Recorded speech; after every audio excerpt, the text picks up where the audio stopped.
The Galactic Council chamber floated high above the clouds of planet Zalora, shining with crystal walls and golden light. Representatives of hundreds of species filled the hall, talking loudly, arguing, laughing. They were discussing another war, another planet to control, another trade deal to break. At the far end of the chamber sat the human delegation, silent, still, listening, the Terran ambassador. A tall man named Marcus Hale watched the chaos with cold, tired eyes. Humanity had joined the Galactic Union 50 years ago. They had shared medicine, technology, and even soldiers to protect other worlds. Humans had built starships, repaired cities, and saved colonies from pirates and disease. But still they were treated as outsiders. When Marcus stood up, the noise in the hall faded slowly. His dark uniform glimmered under the lights. His face calm, voice deep and steady. "We came to build peace," he said. Not to be mocked. Some alien delegates exchanged glances. Some laughed quietly. The Zelaran speaker tilted his head, his blue eyes glowing. "Humanity always speaks of peace," he said. "Yet you carry guns and ships of war," Marcus smiled faintly. "And who kept the Draken Syndicate away from your borders?" he asked. "Who repaired your reactors when they failed?" His voice carried across the chamber, quiet but sharp. "When your colonies were burning?" "Who came to help?" The hall fell silent for a moment. The speaker waved his hand dismissively. "That was long ago," he said. "The Union no longer needs Earth's soldiers." His tone was proud, almost cruel. The crowd began to murmur again. Some aliens laughed openly now, calling humans warmongers, primitive, emotional. Marcus looked at them one by one, his eyes calm but filled with something old and heavy. "We offered friendship," he said. "You offered mockery." He paused, letting the silence stretch like cold air through the hall. "This meeting will be remembered," he said softly. "But not the way you think." The council speaker frowned. "Is that a threat?" he asked. Marcus shook his head. "No," he replied. "It's a fact." Then, in a single motion, the human delegation stood up. They gathered their data pads, their insignias, their banners, and began walking toward the exit. No shouting, no anger, just footsteps echoing through the golden chamber. The guards looked confused. The other delegates whispered, "Are they leaving? Are they serious?" Marcus reached the door and stopped for a final moment. "When the time comes," he said quietly. "Remember this silence." Then the humans left. The heavy doors closed behind them with a slow hiss. For a moment, no one spoke. Then laughter filled the room. The Vorn ambassador smirked. "Humans are dramatic," he said. The council erupted into amusement. "Let them go," one said. "We will manage," another added. "They depend on us," a third laughed. But outside the hall, the human ship, Soul's Grace, waited in orbit. Its black hull reflected the stars. Marcus entered the command deck, his officers standing at attention. "Are we really leaving the Union?" one young officer asked. Marcus nodded. "Yes," he said. "We've done enough." The engines roared softly as the ship turned toward the blue light of the Sol Jump Gate.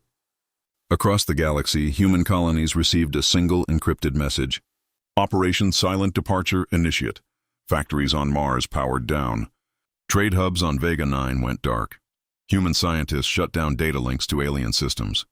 Within hours, entire networks disconnected. Ships vanished from patrol routes. Space stations powered off their beacons. It was as if humanity had vanished into the void. On Zalora, the council dismissed the meeting. "They'll be back," the speaker said confidently. "They always come back." The others nodded, believing him, but deep inside a few felt uneasy. The silence that followed humanity's exit felt too heavy, too deliberate. In the days that followed, reports began to reach the council. Mining colonies shutting down, trade convoys missing, medical fleets gone. "It's temporary," they told themselves. But deep in their hearts, they knew something was different this time. Marcus Hale stood in his ship's observation deck, watching the stars stretch as they entered hyperspace. The crew was silent. Every man and woman understood what this meant. "We tried," Marcus said softly. "They refused to listen," one officer whispered. "Sir, do you think they'll call us back?" Marcus shook his head. "By the time they realize, it will be too late." As Soul's Grace vanished into the dark sea of stars, a quiet message spread across Earth's systems. "Humanity stands alone again, far across the galaxy." The Speaker of the Council signed new treaties, ignoring the empty seats once held by humans. "Peace will continue," he said proudly. But as the lights flickered across the chamber, as the great data network slowed, a strange fear crept into their hearts. For the first time in 100 years, the galaxy felt empty, silent and uncertain, and none of them could understand why that silence felt like the calm before a storm. Weeks passed since humanity walked away. The Galactic Council carried on as if nothing had happened. The speaker of Zalora laughed in his speeches, saying that the humans would come crawling back soon. "They cannot survive alone," he said. "They need us." The other species nodded, confident in their own power, but then something strange began to happen. Ships traveling through Terran sectors started disappearing. Trade convoys that once stopped at human stations found only silence. Empty docks floated cold and lifeless in orbit. Stations that once glowed with human engineers now drifted quietly in space. Like metal ghosts, the Zarnian traders were the first to complain. Their cargo ships full of luxury goods and crystals had no buyers anymore. The humans had been their biggest customers. The Council ignored their reports, saying it was only temporary. A month later, the Council received a transmission from the medical colony on Orthea 9. "Our power cells are failing." The doctor's voice trembled. "We need Terran fusion parts." But Earth no longer answered. The humans had built those reactors, and no one else knew how to fix them. Within a week, Orthea 9 went dark, its hospitals frozen in silence. Slowly, the galaxy began to feel the absence. Factories stopped working, ships broke down, trade routes twisted into chaos, pirates returned to the edges of the Union, looting ships that no longer had Terran escorts. The peace that humans once protected began to collapse, quietly and painfully, on planet Charon. The great shipyard of the Union, thousands of alien workers stood idle, waiting for Terran parts that would never arrive. The foreman shouted, "Where are the human shipments?" The answer came through a broken signal. "Cancelled permanently." Meanwhile, on Mars Command, Admiral Lucian Gray watched reports flow in. Dozens of human fleets had already returned to Sol System. Forming new defense lines, the Admiral turned to his officers. "Let them feel our absence," he said. "They mocked our silence. Now they will learn its weight." The officers nodded. Determined and cold, in the great capital of Zalora, the Council finally called an emergency meeting. "This is nonsense," the speaker shouted. "They are only trying to scare us," the Terran ambassador replied nervously. "With respect, Speaker, our colonies are dying without Terran medicine," another delegate added. "Our fleets can't maintain their jump drives." "Humans built the stabilizers." The speaker slammed his hand on the table. "We will send engineers," he said proudly. But the engineers failed. Their ships broke down mid-flight. Their tools were useless without Terran knowledge. Slowly, fear began to replace arrogance. Outside the meeting hall, rumors spread. "The humans planned this," some whispered. "They knew how much we depended on them," others said. "Maybe they are watching, waiting for us to fall." The markets crashed. Prices rose. Even basic supplies became rare. The Galactic Union's proud economy crumbled within months. In the far reaches of space, Terran ships patrolled silently. They no longer carried diplomats, only observers, recording the chaos they once prevented. Operation Silent Departure had worked perfectly. Humanity had withdrawn every scientist, every soldier, every trade convoy, and still, not a single shot was fired. The Terran Prime Minister stood in his dark office, staring at a frozen hologram of a Terran medic helping his people years ago. "We laughed at them," he whispered, "and now our children die without them." His aides looked away in shame. Back on Earth, factories hummed quietly under the red glow of Mars. Massive shipyards built new fleets, not for defense, but for readiness. Humans were preparing, not for war, but for isolation. "Let the galaxy remember what happens when they mock unity," said Admiral Gray. The Galactic Council sent message after message to Sol, all unanswered.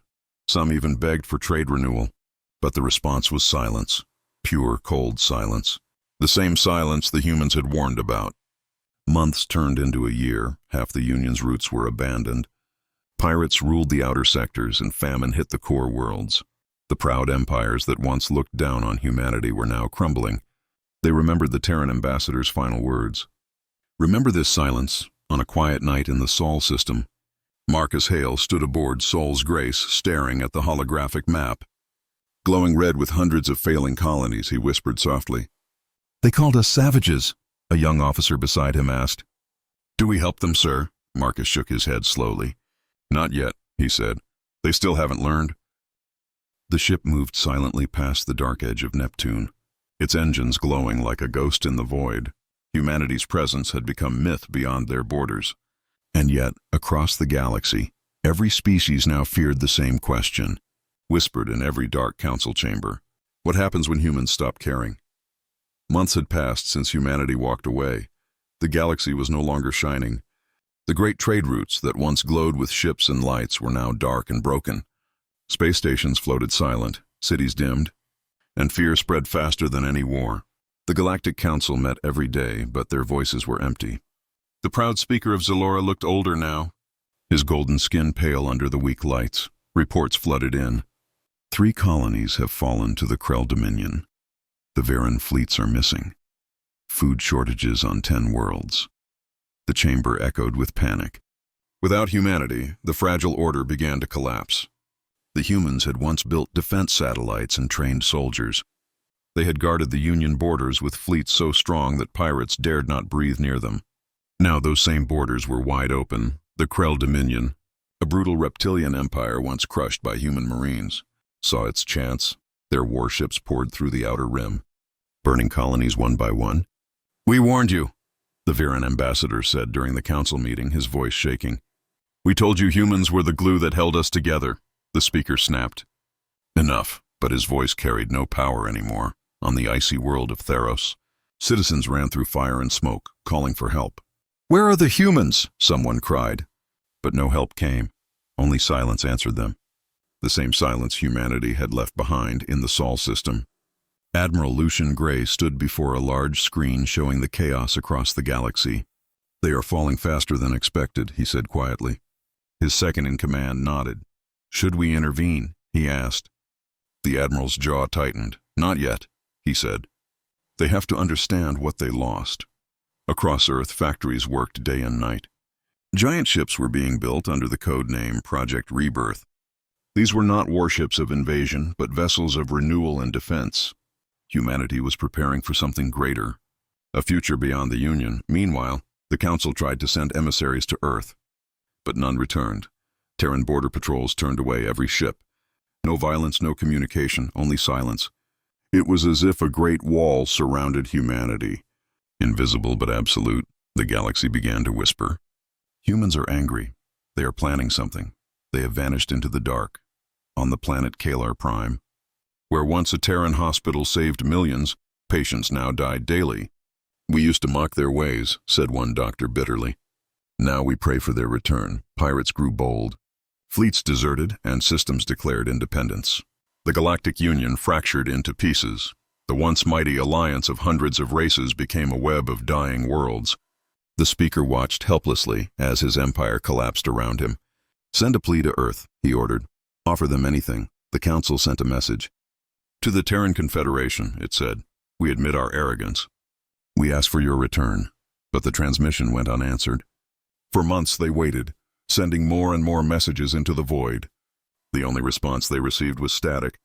Meanwhile, on Mars Command, Marcus Hale stood beside Admiral Gray.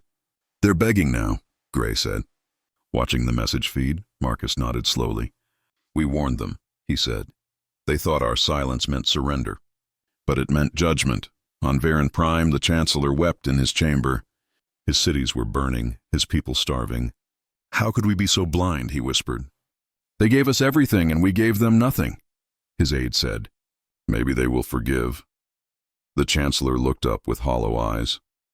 "Humans never forget," he said quietly. The collapse continued. Trade stopped completely. Colonies turned against one another, and once rich worlds became graveyards. The Council could not even feed its own citizens. The galaxy had become a shadow of what it once was. Across the stars, human listening posts recorded everything. Every cry, every desperate transmission. "They will understand," said Marcus Hale softly. "When silence becomes their teacher," and yet, not all humans agreed. Some younger officers questioned the strategy. "Are we letting billions die?" one asked. Marcus looked at her and replied calmly. "They laughed while we bled for them. Now they must learn the cost of disrespect." His words were heavy, not cruel, but filled with old pain, as the months turned into years. The Galactic Council finally disbanded. The speaker resigned, his last words broadcast to the few worlds still listening. "We mocked the hands that fed us," he said. "We destroyed our saviors with pride." His voice broke. "And now we pay." In the Sol system, Earth watched the final transmission in silence.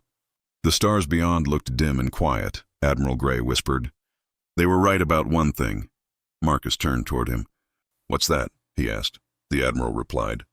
"The universe is colder without us." And as the great ship Sol's Grace drifted past the moon, its lights reflecting off the dark surface of space, one truth remained clear: humanity had not been defeated. They had simply walked away, and the galaxy had followed them into the dark. Years passed since humanity walked away. The galaxy had changed beyond recognition. Whole sectors had gone dark. Once thriving worlds now burned under war or hunger. The Galactic Council was gone, its proud chambers on Zalora now empty and silent. The flags of hundreds of species that once waved together now hung torn and forgotten. The galaxy had fallen into chaos, and everyone knew why. The Terran Chancellor sat in his shattered palace, listening to a dozen distress calls. "Our people are dying. We have no food. Our cities are burning." The Chancellor closed his eyes and whispered, "Find them. Find the humans," his aide replied weakly. "We've tried, sir. They ignore every message." The Chancellor clenched his hands. "Then send one more, and this time, beg." That message traveled across broken space, carried by the last functioning relay, through pirate-infested systems, through dying stations and abandoned worlds, until it reached the edge of soul space. "To humanity," the Chancellor's voice echoed. "We were wrong. We mocked your kindness. We used your strength and spat on your honor. But without you, everything is dying. Please help us." For days there was no answer. The message bounced between Terran defense satellites, scanned, decoded, stored, but no reply came. The galaxy waited, desperate and silent, hoping the humans would forgive on Earth. Deep beneath the Terran command complex, Admiral Lucian Gray and Marcus Hale stood together in a quiet control room, watching the message replay. "They are begging now," Gray said quietly. Marcus nodded slowly. "It took them a long time to understand." The Admiral folded his arms. "Should we respond?" Marcus turned toward him, eyes cold but calm. "Yes," he said, "but not the way they expect." A single transmission was sent from Earth, only 3 words. "Now you understand." That message reached the broken galaxy like thunder. It echoed through the remaining comm networks, played on screens, broadcast across colonies, and even pirates stopped fighting to listen. 3 words, no threat, no promise. But everyone felt the same chill. Humanity had not forgotten. Humanity had not forgiven on Terran Prime. The Chancellor fell to his knees when he heard it. His aides asked, "What does it mean?" He whispered, "It means judgment, across other worlds." Leaders stared at the same message, realizing the truth they had ignored. Humanity's silence had never been weakness. It had been a warning. News spread fast on surviving colonies. Old recordings of humans helping rebuild cities, curing diseases, and fighting for peace began to surface again. People whispered, "Maybe they will come back." Others said, "They already came back," in silence. Meanwhile, in the Sol system, humanity had changed. Cities glowed brighter, cleaner, stronger. The fleet known as the Terran Vanguard was now complete. Thousands of ships moved in formation, their hulls marked with a single emblem, a silver crescent around a burning sun. Humanity had built the greatest force in history, not to conquer, but to stand alone. Marcus Hale stood on the bridge of Sol's Grace, watching the fleet drift like stars. "Do you think they've learned?" asked Captain Nira Vale beside him. Marcus sighed softly. "They've learned fear," he said, "but not respect."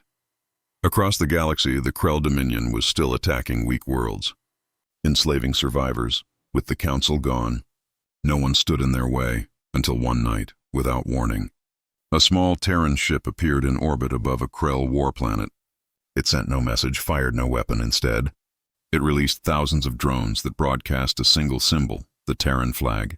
Then, in a flash of white light, the ship vanished into hyperspace. Leaving the Krell world dark and silent, rumors spread faster than fire. "The humans are back. They destroyed the Krell. They watched us fall, and now they're judging us." Fear turned into awe. Awe turned into hope. The same species that once mocked humanity now prayed for their return. On Mars Command, Admiral Gray stood before a room full of officers. "The galaxy finally sees the cost of arrogance," he said. But this is not revenge. It is a reminder. He pointed at the star map. Thousands of flickering red zones.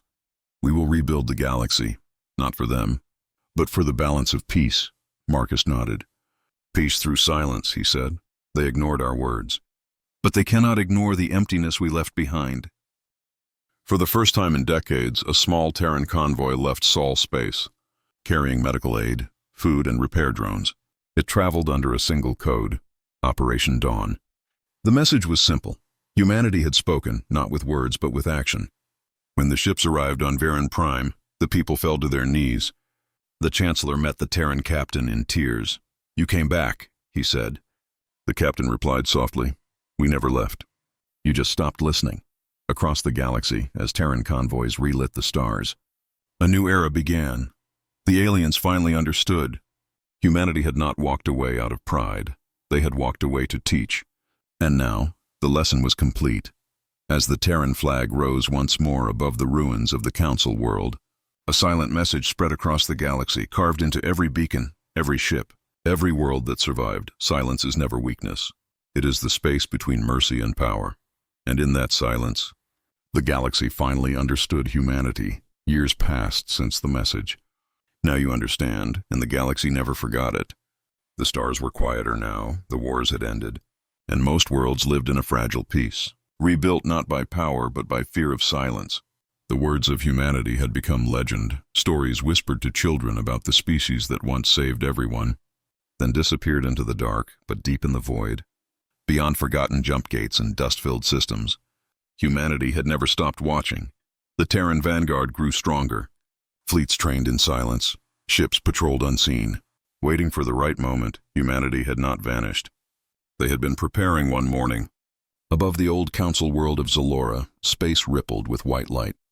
The sensors of the remaining ships in orbit screamed alarms, and then they saw it. A single Terran dreadnought emerging from hyperspace, black as night, glowing with the pale blue light of Sol technology. The ship was massive, silent, and majestic. It carried no army, no threat, only presence. Across the planet, panic spread. "It's them," someone whispered. "The humans." The surviving leaders gathered in the ruined council hall. Once golden, now cracked and dark, they trembled as the Terran ship slowly descended, through clouds, through smoke, through memories of arrogance and loss. When it landed, the ground shook. The great door opened, and out stepped a man in a dark uniform with a silver crest, Marcus Hale, older now. His face calm, his eyes sharp. He walked alone. No guards, no weapons, only silence. The leaders waited nervously. No one dared to speak. Marcus stopped in the center of the hall, looked around at the broken walls, the shattered flags, and the faces filled with shame. "Once," he said quietly, "this place was full of voices that never listened." His words echoed like thunder in the silence. The Varan Chancellor, trembling, stepped forward. "We have paid for our mistakes," he said softly. "We understand now." Marcus nodded slightly. "Understanding is not enough," he replied. "You broke trust, and trust cannot be rebuilt with words." The Chancellor bowed deeply. "Then teach us," he pleaded. "Lead us again." Marcus's eyes softened just a little. "You ask for leadership," he said, "but we do not rule through fear. We guide through example." He looked at the gathered species and added, "If the galaxy wishes to live, then it must rise on its own, not on our backs." He turned toward the ruined window, watching the sunlight fall across the old banners. "But we will not abandon you," he continued. "Not this time." A collective sigh filled the chamber. Some cried, others whispered prayers. The humans did not rebuild the old council. They built something new, the Galactic Concord, founded not on dominance but on balance. Each world had to contribute, learn, and take responsibility. The Terrans guided from afar, teaching diplomacy, defense, and unity. Humanity had become the silent guardians of the galaxy. Across thousands of systems, Terran ships brought medicine, food, and knowledge. They repaired the jump gates, restarted trade, and relit entire sectors. Everywhere they went, people bowed their heads in respect, not fear. On Mars Command, Admiral Lucian Gray stood beside Marcus Hale, watching the fleet move out once again. "It feels different now," the Admiral said.